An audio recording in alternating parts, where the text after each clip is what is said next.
दोस्तों, अगर आप किसी भगवान में मानते हैं तो आपको समर्पित भाव से उनकी भक्ति करनी चाहिए, उनकी पूजा आराधना करनी चाहिए। अगर आप समर्पित भाव से उनकी पूजा आराधना करते हैं, उनकी भक्ति करते हैं तो आपकी कई भूलों को भी वो माफ़ कर सकते हैं।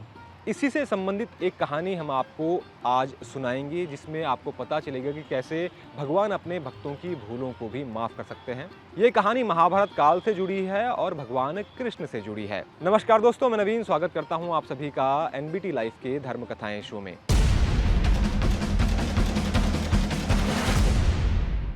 तो दोस्तों, ये बात महाभारत के युद्ध होने से पहले की है। जब महाभारत का युद्ध होने की सुगबुगाहट होने लग गई थी तो भगवान कृष्ण पांडवों की ओर से उनके दूत बनकर कौरवों की सभा में गए और धृतराष्ट्र से मिले।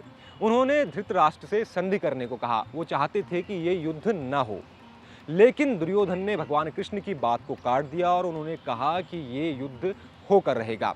हालांकि दुर्योधन ने भगवान कृष्ण की बात को काट दिया था, वो युद्ध करना चाहते थे, लेकिन उनके मन में कहीं ना कहीं भगवान कृष्ण का आदर था और वो चाहते थे कि वो भगवान कृष्ण का आतिथ्य करें, यानी कि उनको भोजन करवाएं और उसके बाद ही उन्हें वापस भेजें। लेकिन भगवान कृष्ण ने दुर्योधन का ये प्रस्ताव ठुकरा दिया और वो इसके बाद विदुर जी के घर गए, जो कि भगवान कृष्ण के परम भक्त थे।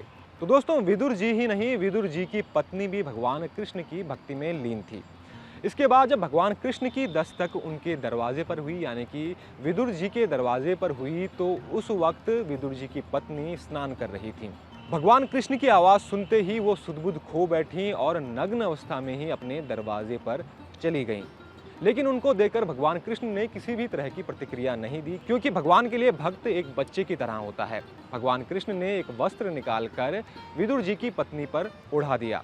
तब जाकर विदुर जी की पत्नी को अपनी गलती का एहसास हुआ और उन्होंने इसके लिए क्षमा मांगी। लेकिन भगवान कृष्ण ने इस पर भी कोई प्रतिक्रिया नहीं दी और सिर्फ यही कहा कि कोई बात नहीं।